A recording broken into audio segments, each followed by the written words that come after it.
Hi everyone! So today's video is going to be a red carpet look by a guest artist. And yes, I have been doing a lot of guest artist videos recently. I guess I'm making up for the fact that I hadn't done them for quite a few years. And it's just so nice for me to have other makeup artists come to the studio, and I love watching them work and seeing the looks that they create. So today's guest artist is Danielle Kimiko Vincent, and she is also the founder of the Kimiko Eyebrow line, which is the pencils that I love and the brow gel that I love. And any of you that watch my videos before know that I've used those pencils since they launched about 5 years ago, and I just love them because they are so fine and so just perfect, so precise, amazing for doing those individual hairs. And recently she launched a brow gel as well. She's also a makeup artist as well as a founder, and she's responsible for Sandra Oh's makeup, and I absolutely love the actress Sandra Oh. I love Killing Eve, I love everything that she's in, and I just think she's such an amazing actress, and I love the makeup that Dani does on her. So I asked her to come and recreate one of those fantastic looks. So let's get started. Thanks so much, Lisa. I have learned so much over the years from your work, so it's really a privilege and an honor to be here. Today we are going to do a red carpet look that I've created for Sandra Oh, and we have a wonderful model, Robin, who is with us, and I hope that you can all take something great away for yourselves. So let's get started. All right, so I'd like to start with a little hand care, actually. We're going to do some Weleda Skin Food. Would you like to have a little moisturization? Also smells really great, so it's nice and calming. Before red carpet, it's always great to have that calm, relaxing moment in the chair. So I love taking an ice roller. You can even close your eyes and just giving the client a moment to relax and kind of prepare for the event. This is really nice because it helps with puffiness. Just give the skin a bit of life. I then love to get the lips hydrated right away. So this is kind of my secret lip weapon. It's Oremedic Image Skincare. It's a great lip product. Really plumps and moisturizes. So the sooner that's on, the better. You can just give that a little perfect. And then I actually like to give a moment with some eye patches on, just to help the eye area feel soothed. These are Baggage Claim by Wander Beauty. Love these. How's that? Feels great. Isn't it? Mm. Okay, great. So those have had a moment. So we just pull those, tap in anything remaining. I like to start with this eye drop. It's called Lumify. It's so nice for that crystal clear eye for the red carpet. And just tilt your head back and look to the other corner. Great. There's one there. Okay, so next we're on to skincare, and I like Charlotte Tilbury's Magic Cream. It's got that perfect amount of hydration. I don't love using a ton of oils before red carpet makeup, just for longevity under the heat and the lights. So really hydrated. I mean, some people's skin can take it and take a little oil, but this is just the right amount of hydration, I find. So we're going to prime. I actually like using two primers. Here we have a hydrating primer and a mattifying primer. So I'll start with the mattifying. We're going to do that through the center of the face. Just really helps keep glare down just through the T-zone with the mattifying, and then we'll come in with the hydrating on the cheeks. So I do sometimes jump in with a little Japanese face razor. Sometimes we have little hairs, and just making sure that that's smooth is perfect for that foundation looking really seamless. So you can just come in. The blade is actually wrapped. It's very safe. Okay, perfect. So let's move on to foundation. I'm using the Lisa Eldridge Seamless Skin, which is beautiful. This is number 12. I'm actually wearing number 9 today. It's gorgeous. And we're going to work off of our little palette here. Start with the brush, working from the center of the face outwards and kind of thinking about being as thin as possible. I like working from the center outwards. Typically we have more redness in the center, and so I'm a less is more lady.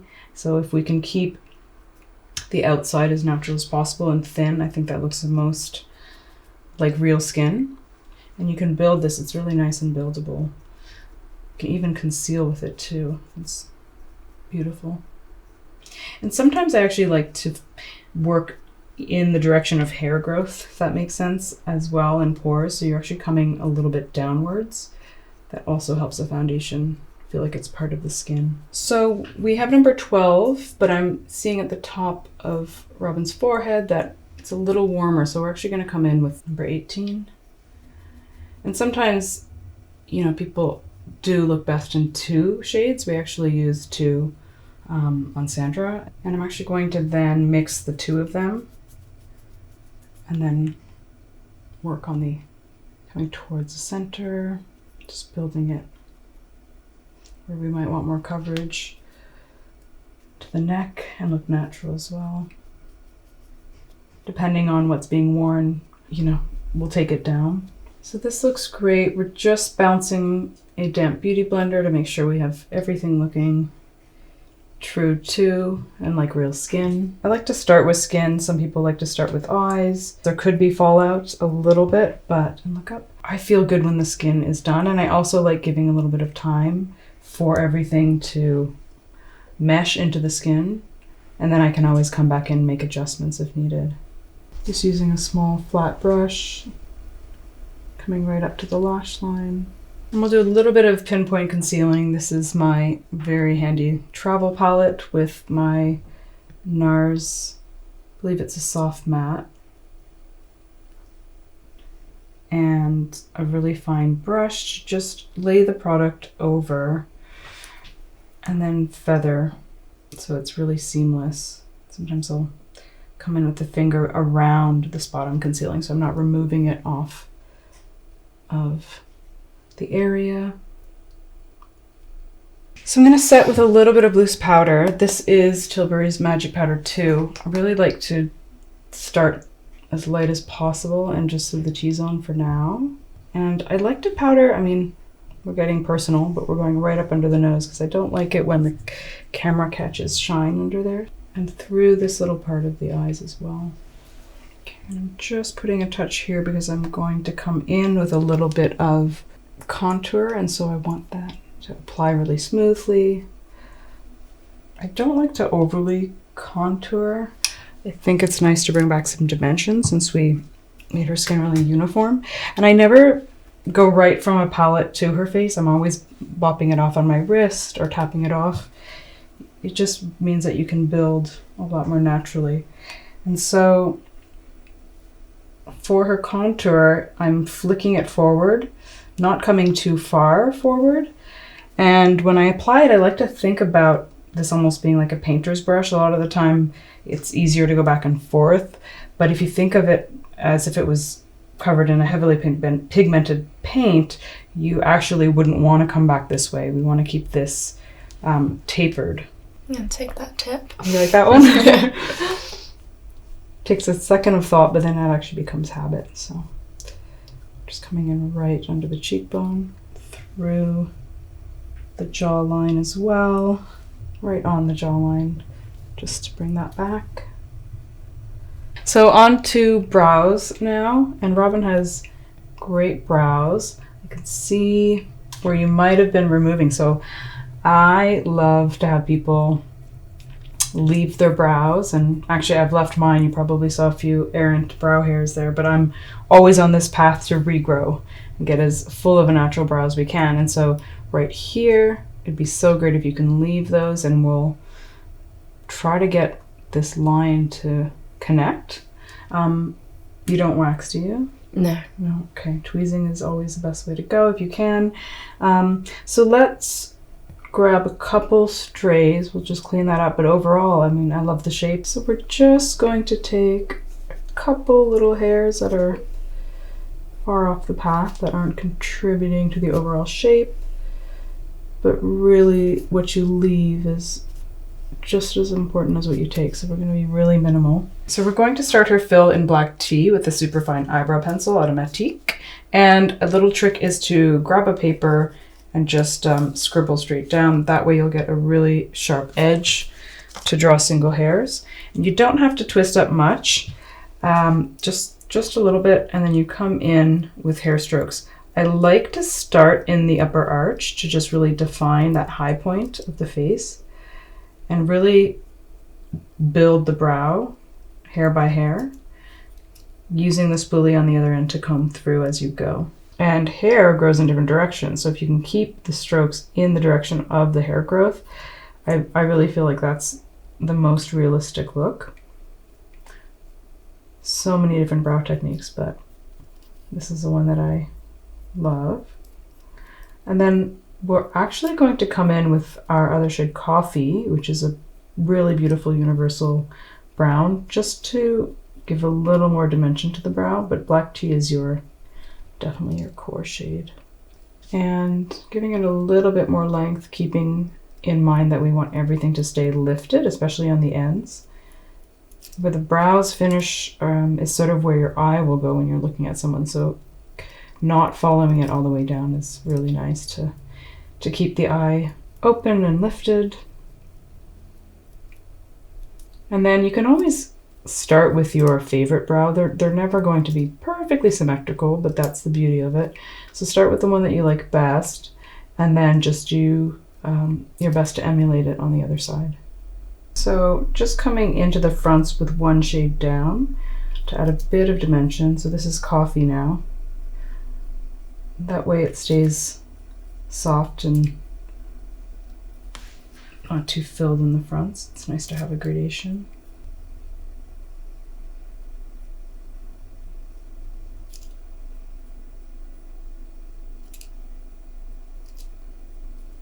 And we're just adding a touch of the Coffee shade to really give some dimension. Just like hair has high and low lights, the brows can have them too. It just reads really real for camera. Okay, perfect.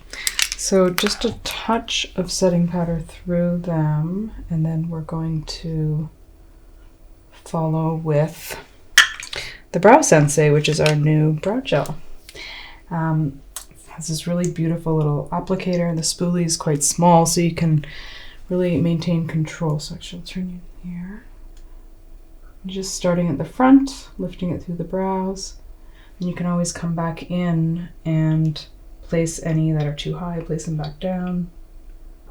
It's just nice to set in place. You actually have more play as well as it sets. You can come back in, position.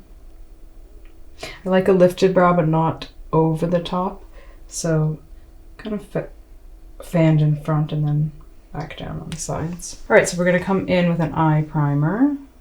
Just keep that as well blended as possible so that everything applies nice and smoothly. We'll get on to shadows. So I'd like to start with a nice neutral, kind of lighter base from the lash line, working up.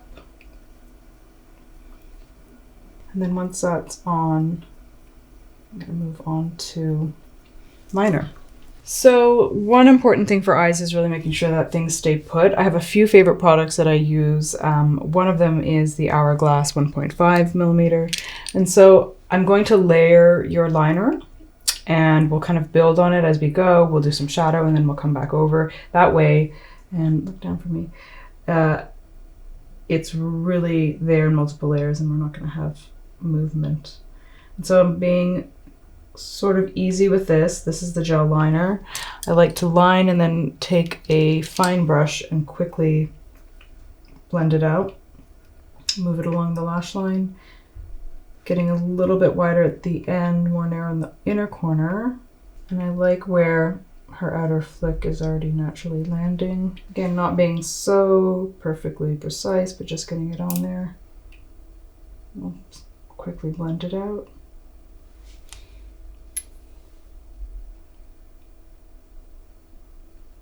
I think sometimes it's challenging when doing a liner to know where to end.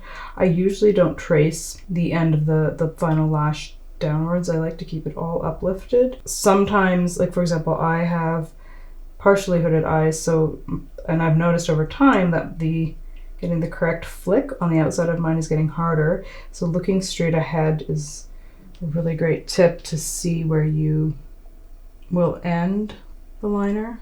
I'm just wiggling this as tight to the lash line as I can. So then we're going to come in with almost like another base because I really want these shadows to stick. This is the Laura Mercier Amethyst Caviar Stick Eye Color. And so just look close for me. Right in. I'm actually going to just do the initial blend with fingers. It's a beautiful color. It makes such a nice base. Applying it more to the outer part of the eye and working my way in just because that's where I want to add a bit of contour and have it most concentrated. Again, keeping the concept of everything being upwards and open. Come in with a fluffy brush and just make sure that's really blended. You know, sometimes it's hard to know how high to go with your shadows. You can feel for your brow bone and you want to stay below that. And if you look forward and you don't have a lot of lid showing, then you can actually work your way above that and do a color wash and come a little bit higher so that you see it when you're looking head on. So we're going to come in with some of the plummier tones from this Tilbury palette.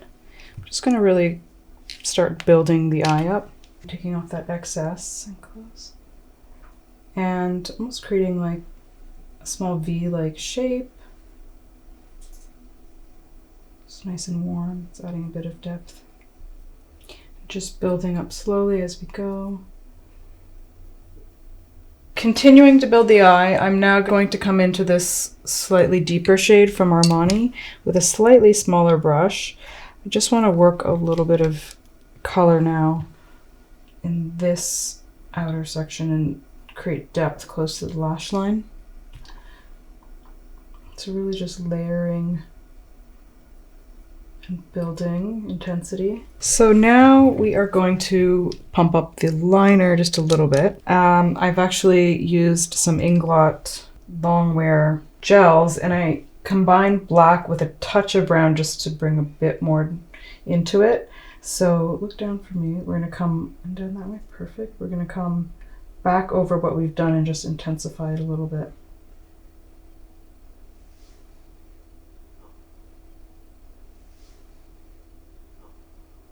And this is really great for waterline as well. And this way, down, perfect.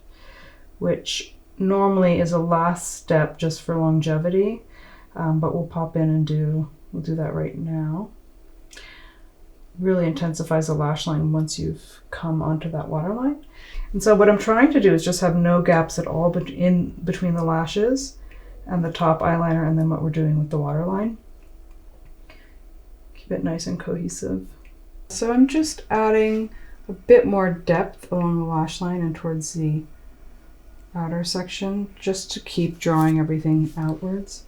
And I want people to be able to see her from far away. So this event Sandra was hosting, so she did a red carpet and then was up on stage under different lighting. So working to make sure it looked good for red carpet and then adding a bit of intensity for stage. So I have these great Japanese lashes that I love. Part of what I love about them is the length is just right. So let's see if we have to trim or not. Just place that over. Look straight ahead. It actually looks pretty much perfect. So a little trick I like to do, especially I do this for myself too because of the curvature of my eye, but I will actually place the lash around the end of a brush and I'll give it a minute to just get a bit of curvature as I'm working.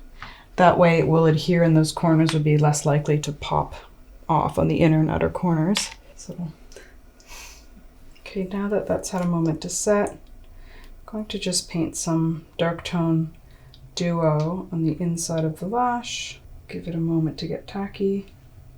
Actually, I like to give a teeny bit of a curl. Place that close as we can and then I like to just pop the ends in as it's setting just to make sure that's adhering properly. And so now that that's on, actually we'll take a curler and look down again and just really gently kind of press her natural lash into the false lash.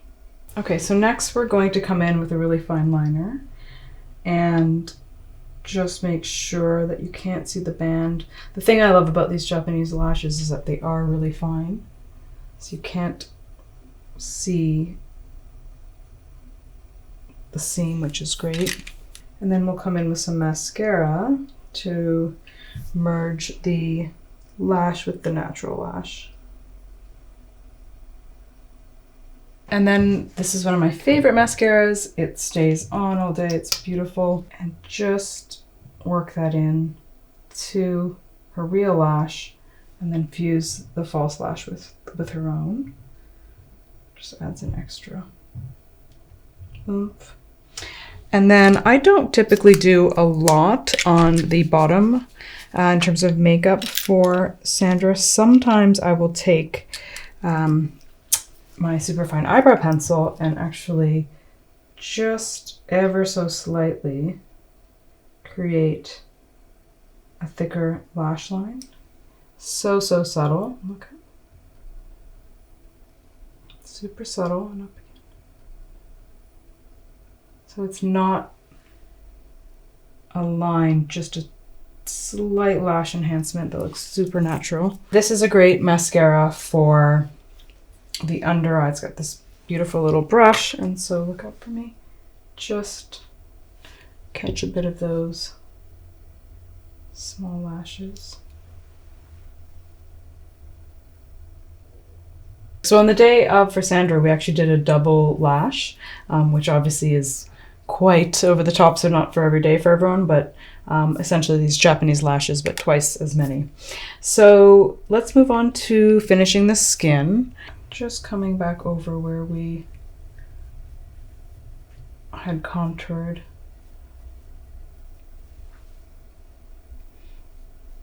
With the bronzy tone. Not very much on my brush, I'm just keeping it really light. So the temples. Sometimes I'll go in with the blush and then see what we might need to add. So I'm using Charlotte Tilbury's Cheek to Chic and Pillow Talk, and then kind of just blow a, there we go. And just warming up the cheek. I don't like to bring blush too far to the center of the face. Outwards is really fresh. So I'm loving where the skin is. I think we're going to just warm up a little bit more with a touch of bronzer. This is one from Guerlain. And a nice fluffy brush. Again, knocking off all that excess because I just want to warm the skin where the sun would hit.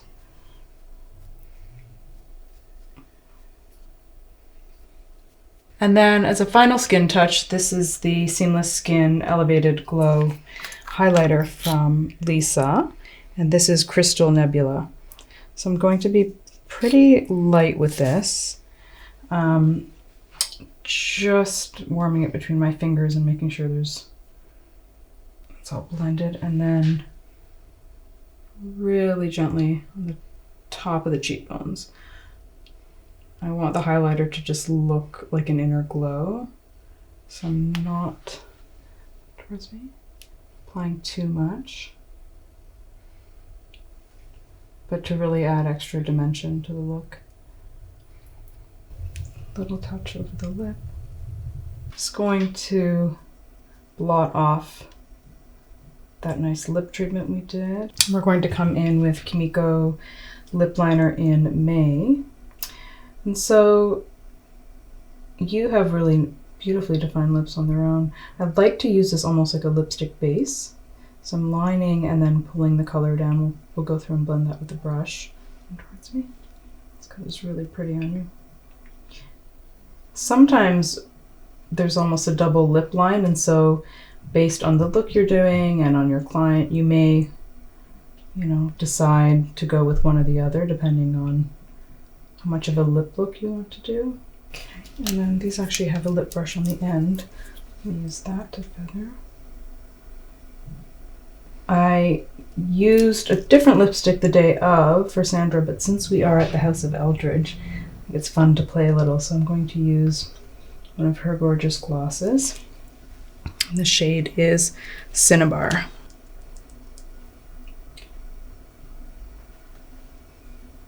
This is in the tone that we did the day of. Works beautifully on you. Okay, so that's just a finishing touch on the lip. And then we'll do a touch of powder, final touch of powder. And then I actually like to powder just the edge of the ear and then turn for me, just in case that catches any light. Okay, that's the final makeup look. I think we're going to let your hair down and then we'll have a look. Okay, there it is. There's the final look. I think you are ready to walk the red carpet.